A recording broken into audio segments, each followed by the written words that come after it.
How to make a boomerang effect in CapCut. Hi everyone, I'm here to assist you today. Without any delay, let's jump right in.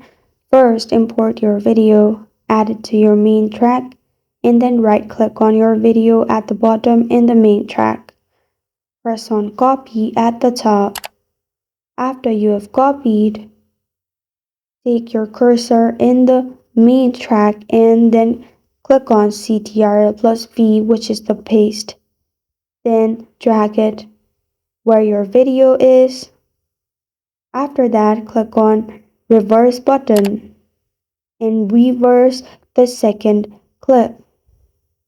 After you're done reversing, again press on Ctrl+V and add the same clip.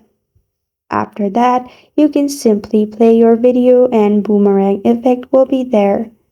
This is how to make a boomerang effect in CapCut. Thank you for joining me today. If this video helps you out, please leave a like and subscribe for more. Got a question or want to suggest a topic? Comment below. Thank you for watching.